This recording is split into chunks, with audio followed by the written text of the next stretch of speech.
जय हिंद देशवासियों, आप सभी लोगों का अपने यूट्यूब चैनल में हार्दिक स्वागत, हार्दिक अभिनंदन करता हूं। मैंने आपको यूनिट एंड डायमेंशंस का मतलब मात्रक तथा बीमा की मैंने क्लास कंप्लीट कर दी है। ठीक है, आज मैं उसके लिए प्रीवियस क्वेश्चन में आपको कराने जा रहा हूं। तो स्टार्ट करते हैं। सर्वप्रथम आता है 1 नैनोमीटर क्या है। मैंने आपको कराया था नैनोमीटर के बारे में। तो इसका जो आंसर है आप लोग बताइए। 3 सेकंड का वेट है। तो 1 नैनोमीटर क्या होता है? 10 की पावर -9 मीटर, 10 की पावर -9 मीटर। ठीक है, देखिए जो आपका जो नैनोमीटर होता है यह है आपका स्थानिक माप या लंबाई की इकाई होती है। ठीक है, एक नैनोमीटर में क्या होता है? 10 की पावर -9 मीटर होते हैं। ठीक है, 1 नैनोमीटर को हम किससे संकेत करते हैं? एनएम से। किससे संकेत करते हैं? एनएम से। ठीक है, जो आपका लंबाई का वह मात्रक जो 10 की पावर -10 मीटर के बराबर होता है उसे क्या बोलते हैं? 1 एंगस्ट्रॉम। ये 10 की पावर -10 मीटर है। ठीक है, ये क्या है आपका? 1 एंगस्ट्रॉम। ठीक बच्चों, बोलोगे कि हाँ। जो एंगस्ट्रॉम होता है उसको हम इस प्रकार से निरूपित करते हैं।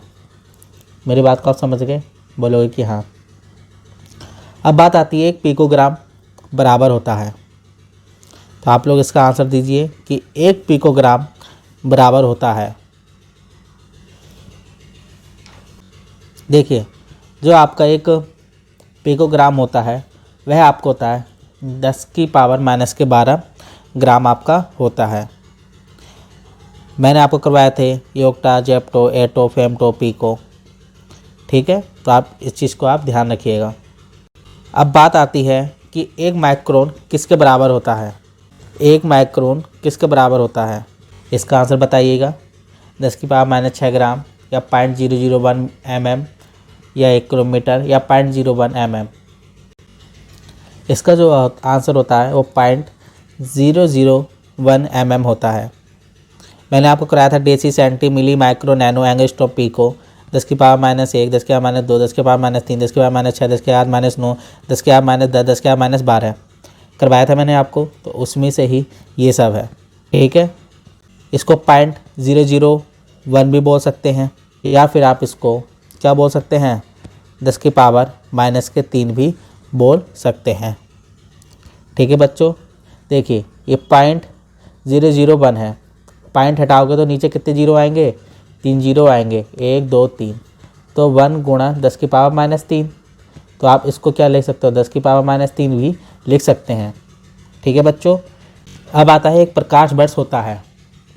1 प्रकाश वर्ष होता है, ये आपके समझ ऑप्शन है। आप बताइए, ये भी मैं आपको करवा चुका हूँ। ठीक है, बताइए।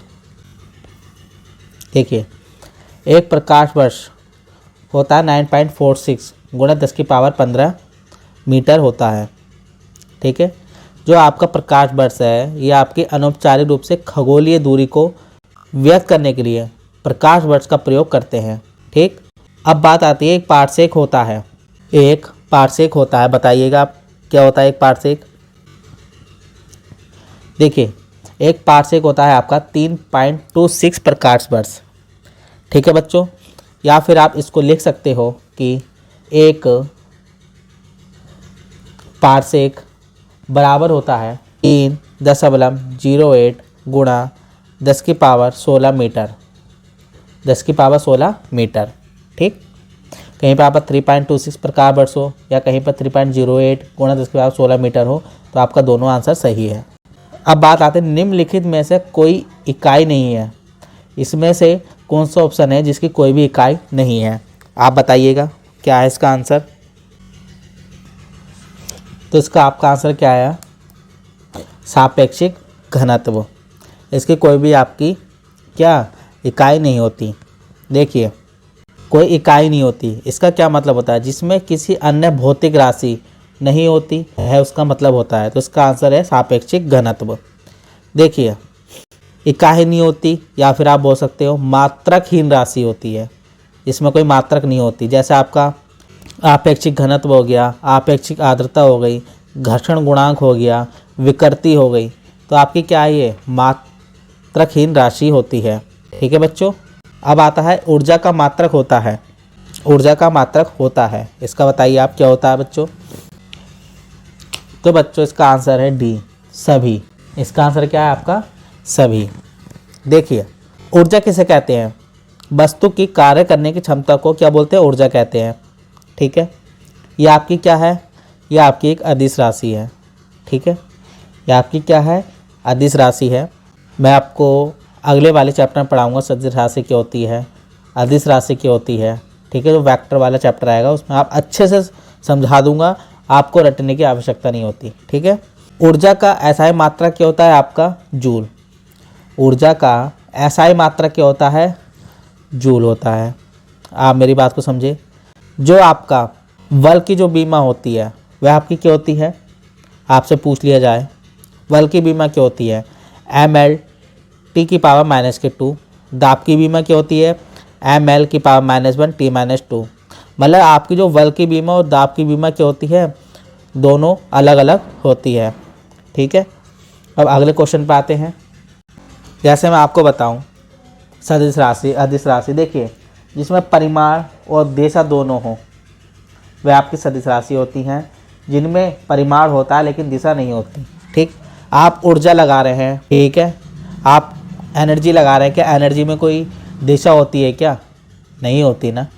ठीक है, तो वही बात, जैसे अदिश में आपकी क्या क्या हो जाती है, दूरी, समय, क्षेत्रफल, आयतन, द्रव्यमान, कार्य, ऊर्जा, घनत्व, ये क्या अदिश राशि है। सदिश में आपका क्या आता है, विस्थापन आता है, वेग आता है, त्वरण आता है, बल आता है, संवेग आता है, आवेग आता है, चुंबकीय क्षेत्र आता है। ठीक है, ये आपकी क्या होती हैं, सदिश राशि होती हैं। ठीक है, अब बात आते हैं आगे। निम्नलिखित युग्मों में से किन भौतिक राशियों के समान विनिमय सूत्र नहीं है। इसका आप आंसर दीजिएगा। 8वें का क्या है, देखिए इसका आंसर है बल एवं दाब। मैंने अभी आपको पीछे बताया था ना, बल का विनिमय क्या होती है, ml T⁻2 और दाब का क्या होता है, ml-1 T⁻2। इसलिए इसका ऑप्शन क्या है, बल एवं दाब है। मेरी बात को आप समझ रहे हैं, बोलोगे कि हाँ। अब देखिए बल किसे कहते हैं, किसी वस्तु की प्रारंभिक अवस्था में परिवर्तन करता है या परिवर्तन करने की चेष्टा करता है, उसे ही बल कहते हैं। ठीक है, ये पेन रखा है, मैं इसमें फोर्स लगा रहा हूँ, बल लगा रहा हूँ। ठीक है, मैंने इसके प्रारंभिक अवस्था को क्या कर दिया, परिवर्तन कर दिया, तो ये क्या है, यही आपका क्या है, बल है। ठीक है, बल क्या है, एक सदिश राशि है। इसका एसआई मात्रक क्या होता है बच्चों, न्यूटन होता है। ठीक, अब आते हैं संवेग। जो आपका संवेग होता है वह आपका सदिश राशि होती है। संवेग किसे कहते हैं, वस्तु के द्रव्यमान व वेग के गुणनफल को क्या कहते हैं, संवेग कहते हैं। ठीक, इसका एसआई मात्रक क्या होता है, किलोग्राम मीटर पर सेकंड होता है। मेरी बात को आप समझ रहे हैं। ठीक, अब अगला क्वेश्चन है, बल आघूर्ण के लिए कौन सा कथन सत्य है। इसका आप आंसर दीजिए। बल आघूर्ण के लिए कौन सा कथन सत्य है। यह एक सदिश राशि है, या इसका एसआई मात्रक न्यूटन मीटर होता है, या बल आघूर्ण बराबर बल गुणा आघूर्ण होता है, या सभी, या नन ऑफ दीज। बताइए क्या है इसका आंसर। देखिए इसका जो आंसर है वह है आपका सभी। ठीक है, देखिए बल द्वारा एक पिंड को एक अक्ष के परितः घुमाने की जो प्रवृत्ति होती है वह आपकी क्या कहलाती है, बल आघूर्ण कहलाती है। ठीक है, जो आपका बल आघूर्ण क्या होता है, वह आपका बल गुणा आघूर्ण होता है, ये भी कथन आपका सही है। ठीक है, जो आपका बल आघूर्ण क्या होता है, एक सदिश राशि है। बल आघूर्ण क्या है आपका, एक सदिश राशि है, ये भी आपका सही है। बल आघूर्ण का एसआई मात्रक क्या होता है, किलोग्राम गुणा मीटर पर सेकंड होता है। ठीक है, और इसका मात्रक क्या होता है, न्यूटन मीटर होता है। अब अगला क्वेश्चन है, किसी पदार्थ की मात्रा मापने के लिए निम्नलिखित में से कौन सी एसआई इकाई है। इसका आंसर दीजिए। देखिए इसका आंसर है आपका मोल। किसी पदार्थ की मात्रा मापने के लिए निम्नलिखित में से कौन सी एसआई इकाई है, वह आपकी है मोल। देखिए जो आपकी मोल होती है वो क्या होती है, वह पदार्थ की मात्रा को मापने का एसआई मात्रक क्या कहलाता है? आपका मोल। ठीक है, जो आपका मोल होता है ये क्या होता है? रासायनिक विज्ञान में अभिकारकों या रासायनिक प्रतिक्रियाओं के उत्पादों की मात्रा को व्यक्त करने के लिए या सुविधाजनक तरीके के रूप में उपयोग किया जाता है। क्या? मोल। ठीक है, जैसे आपका कैंडिला है। ठीक है, ये आपका कैंडिला क्या है? ये प्रकाश युक्त तीव्रता की एसआई इकाई है। ठीक, आप बोलोगे कि हाँ ठीक है। देखिए, जो भी आपका metre international system of units और मैट्रिक सिस्टम में लंबाई की मूलभूत क्या है? ये आपकी इकाई है। ठीक, जो आपका केल्विन होता है, केल्विन तापमान की एसआई इकाई होती है। ठीक है, ये क्या होती है? ये भौतिक विज्ञान के लिए तापमान माप की प्राथमिक इकाई होती है। मेरी बात को आप समझ रहे हैं? अब बात आती है विद्युत ऊर्जा की व्यवसाय इकाई क्या है? आप इसका आंसर दीजिए। देखिए, इसका आंसर है किलोवाट घंटा। इसका क्या आंसर है? किलोवाट घंटा। अब देखिए मेरी बात, 1 किलोवाट घंटा क्या होता है? 1 किलोवाट घंटे में होता है आपका 3.6 गुणा 10 की पावर 6 जूल। 3.6 गुणा 10 की पावर 6 जूल आपका क्या होता है? कितना? 1 किलोवाट घंटा में। ठीक, अब दाब का बीमा क्या है? पूछ लेगा दाब का बीमा क्या है, बताइए। दाब का बीमा क्या है? ये सब मैं आपको करवा चुका हूँ। अब आपको लग रहा होगा कि हाँ हम जो पढ़ रहे हैं सही पढ़ रहे हैं। ठीक है, बताइए दाब की बीमा क्या है? देखिए, इसका आंसर है ए, ML-1 T-2। देखिए, कभी कभी क्वेश्चन सिमिलर आ जाते हैं। ये मैंने खुद अपने आप हाथों से क्वेश्चन बनाया आपको कंफ्यूज करने के लिए। ठीक है, ML-1 T-2, यहाँ माइनस की जगह प्लस दे देगा, सेम इक्वेशन दे देगा। ठीक, या तो सब प्लस प्लस कर देगा, या कहीं पर माइनस कर देगा, या कहीं पर यहाँ -2 की जगह +2 कर देगा। तो आपका क्या? M⁻L-1 T-2। ठीक है, मैंने आपको कंफ्यूज करने के लिए ये मैंने ऑप्शन बनाए हैं, और एग्जामिनर भी ऐसे ऑप्शन बना सकता है। ठीक है, आप इस बात का ध्यान दीजिएगा, आपको कंफ्यूज करने के लिए। देखिए, सार्वत्रिक गैस नियतांक की बीमा क्या है? ये भी मैं आपको करवा चुका हूँ। इसका आंसर दीजिए क्या है? तो इसका आंसर क्या है? डी, ML2 T-2 मोल -1 K की पावर -1। ठीक है, ये ऑप्शन भी मैंने आपको कंफ्यूज करने के लिए बनाए हैं। मेरा उद्देश्य आप बिल्कुल ऑप्शन पर डिपेंड नहीं रहे। आपसे पूछ लिया सार्वत्रिक गैस नियतांक क्या है, तो आपका आंसर आना चाहिए ML की पावर +2 T की पावर -2 मोल की पावर -1 K की पावर -1। सटीक मुँह जबान आपका आंसर आना चाहिए। मेरा उद्देश्य है मैं आपकी फिजिक्स इतनी अच्छी कर दूं, बस आपको एक बार पढ़ने की आवश्यकता हो बस। ठीक है, अब आप आगे बढ़ते हैं। अगला प्रश्न क्या है? अब है क्षेत्रफल की बीमा क्या है? बताइए क्षेत्रफल की बीमा क्या है? ये भी मैंने खुद बनाया है ये वाला। ठीक है, जिसने मेरी क्लास देखी होगी लास्ट वाली। ठीक है, ये मैंने आपका जो झमेला है ना, ये मैंने आपको लास्ट में करके बताया था। जिसने मेरी पूरी वीडियो देखी होगी बीमा की, वो तो बच्चा कर लेगा। ठीक है, और जिसने आधी क्लास देखी होगी ना, फिर तो वो आराम से बिस्तर में सोता जाए। ठीक है, कंपटीशन हाई हो गया है। आपका क्षेत्रफल ये नहीं बोलेगा कि हाँ भैया ऑप्शन में L की पावर 2 आ गई, अब टिक कर दो। ये तो पूरी दुनिया जान रही है भैया, ये पूरी दुनिया जान रही है। जो बीमा का जो कॉन्सेप्ट होता है ना, वो ML-T पर डिपेंड करता है। वो आपसे ये पूछेगा। ठीक है, ये तो पूरी दुनिया जान रही है। आपके नंबर भी तो कटवाने हैं उसे। इसने मेरी पूरी क्लास देखी होगी वो कर लेगा, वरना आप आराम से सोते रहिए। ठीक है, इसलिए कहता हूँ मेरी पूरी वीडियो लास्ट तक देखना, तो बाद में मैं कुछ ना कुछ बताता हूँ। तो क्लास में प्रेजेंट ऑफ माइंड रहना चाहिए। बताइए इसका आंसर क्या? क्षेत्रफल की बीमा M की पावर 1 L की पावर 2 T की पावर 0। क्या ये आंसर सही है? बताओ। नहीं, आप बोलोगे कि गलत। क्या ये आंसर आपका सही है? M की पावर 1 L की पावर 0 T की पावर 1। आप बोलोगे कि नहीं ये भी गलत है।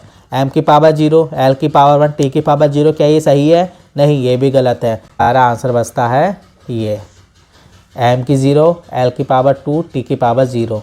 इसका मान ही क्या हो गया? L की पावर 2।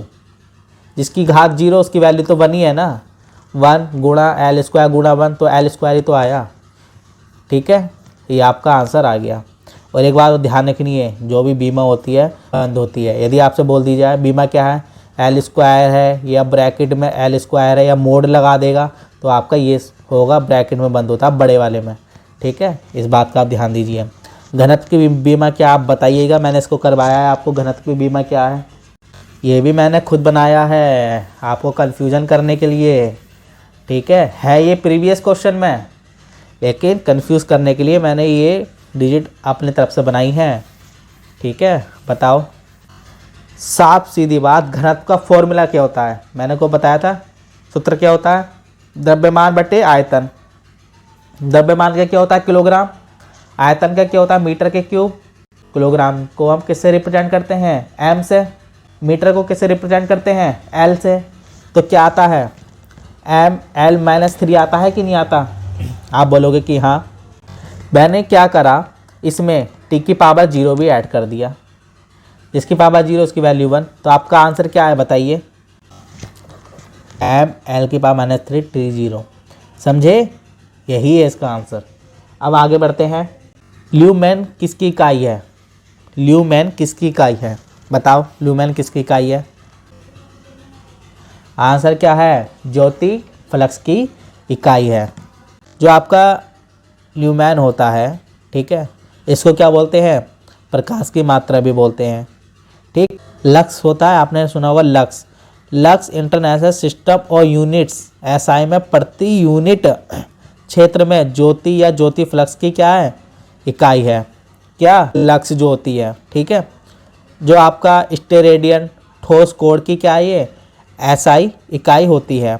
मेरी बात को आप समझ रहे हैं कि नहीं, बोलोगे कि हाँ समझ रहे हैं। ठीक है, जो ल्यूमेन होता है ये क्या है आपकी, ये एक व्युत्पन्न इकाई है। ठीक है, क्योंकि ये जो होता है आपका कैंडला से ली गई है। ठीक है, मैंने आपको क्या बताया थी, जो व्युत्पन्न इकाई होती हैं, जो मैंने आपको आधारभूत इकाई कराई थी, ठीक है, वो उन्हीं से तो निकल के बनती हैं। हाँ कि नहीं, बोलोगे कि हाँ। जो मैंने आपको 7 मूल इकाई करवाई थी, उन्हीं से निकल के बनती है भैया व्युत्पन्न इकाई।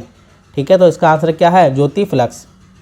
इनमें से बताओ असंगत क्या है, निम्न में से कौन सा असंगत है, ये वाला क्वेश्चन। इसका आंसर है भैया मोल। इसका आंसर क्या है, मोल। क्योंकि आपकी रेडियन, ल्यूमेन, ये बोल्ट क्या है आपकी, ये आपकी भैया व्युत्पन्न इकाई हैं, जबकि ये व्युत्पन्न इकाई नहीं है। पदार्थ की मात्रा भूल गए, मैंने आपको 7 इकाइयाँ पढ़ाई थी। तो असंगत क्या है, मोल ही तो हुआ, बाकी ये तो सब आपकी क्या है, व्युत्पन्न इकाई हैं। अब अगला क्वेश्चन, जी की इकाई क्या है बताइए, जी की इकाई क्या है। आंसर है इसका newton metre square per kg square. Newton metre square per kg square. Newton metre square per kg square. बोलिए, newton metre square per kg square. ठीक है बच्चों, जो आपका newton metre square per kg square आया, आपने पढ़ा होगा 11वीं क्लास में, न्यूटन के गुरुत्वाकर्षण बल का नियम। ठीक है, क्या होता है, F बराबर G/m/r स्क्वायर। जिसको ये पूरी वीडियो चाहिए, आप क्या करना, फिजिक्स वाले सेक्शन में आना। रेलवे से नीचे फिजिक्स वाला है, मैंने उसमें ये पढ़ा रखा है, फुल डिटेल पढ़ा रखी है। ठीक है, मैं 11वीं वाले बच्चों को भी पढ़ाता हूँ ना, तो ये उस पर मैंने फुल वीडियो बनाई है। ठीक है, फिलहाल आप कंपटीशन में बस आप इतना समझिए, यहाँ से निकल के आया है Newton metre square per kg square. इसका विमेय सूत्र क्या है यदि पूछूँ तो, इसका विमेय सूत्र क्या होता है, m की पावर -1, l की पावर 3 और t की पावर -2। ठीक, अब ये बताइए पृथ्वी से सूर्य तक की दूरी की लंबाई का मात्रक क्या है, बताओ क्या है बच्चों। भैया क्या है इसका आंसर, खगोलीय इकाई। खगोलीय इकाई, खगोलीय इकाई। मेरी बात को आप समझे कि नहीं समझे, बोलोगे कि हाँ समझ गए। मैं आपसे पूछूं कि एक बार बताओ, एक खगोलीय इकाई किसके बराबर होती है, जवाब देना ज़रा। मैंने आपको ये पढ़ाया है, ऐसा तो है नहीं कि मैंने नहीं पढ़ाया हो। जो पढ़ाया है वो क्वेश्चन आपके सामने आ रहा है, तब तो आपका होना चाहिए। एक खगोलीय मात्रक किसके बराबर होता है, ये आपका होता है 1.496 × 10⁻11 मीटर के होता है। समझ गए, ये क्या है आपके, ये दूरी का मात्रक होता है। जो पृथ्वी और सूर्य के बीच की मध्य दूरी को क्या बोलते हैं, खगोलीय इकाई बोलते हैं। ठीक, अब आप बताइए 1 किलोवाट घंटा किसके बराबर है, बताइए किसके बराबर है। कुछ आया देखो, सभी लोग अधिकतर तुक्का लगाए जा रहे हैं, किसी ने तो 1000 वाट लगा दिया होगा। जो क्लास रिवीजन कर रहा होगा ना, जो मैं आपको क्वेश्चन करवा रहा हूँ वही कर पाएगा, जो समझ के कर रहा है। रटने वाला व्यक्ति नहीं कर पाएगा, ठीक है। ये सभी आंसर आपके गलत हैं, ठीक है। मैंने पूछा 1 किलोवाट घंटा बराबर होता है 3.6 गुणा 10⁻6 जूल। 1 किलोवाट घंटा बराबर होता है, ठीक। यदि आपसे पूछते 1 किलोवाट होता है, सिर्फ 1 किलोवाट की बात करता, 1 किलोवाट की बात करता, तब आपका आता 1000 वाट, तब आपका ये आंसर सही होता। समझ रहे हो। 1 किलोवाट घंटा 3.6 गुणा 10⁻6 जूल के बराबर होता है, ठीक। अच्छा बताना 1 हॉर्स पावर किसके बराबर होता है। 1 हॉर्स पावर ये आपके होता है 746 वाट के बराबर होता है। किसके बराबर होता है, 746 वाट के बराबर होता है क्या, 1 हॉर्स पावर। और आप बताना ज़रा 1 वाट किसके बराबर होता है, तब आप बोलोगे किसके बराबर होता है, न्यूटन मीटर पर सेकंड के बराबर होता है क्या, 1 वाट, ठीक है। यदि मेरी क्लास अच्छी लगी हो आपको तो लाइक करिएगा, सब्सक्राइब कीजिएगा, शेयर कीजिएगा, दोबारा से रिकॉल करना, ठीक है। सभी जितने प्रश्न मैंने आपको करवाए सभी मिल जाएंगे, ठीक है। जो मैंने 1-2 प्रश्न नहीं कराए होंगे वो प्रीवियस क्वेश्चन में मैंने आपको करवा दिए हैं, ठीक है। वीडियो अच्छी लगी वीडियो को लाइक करना, सब्सक्राइब करना, शेयर करना। जय हिंद, जय भारत।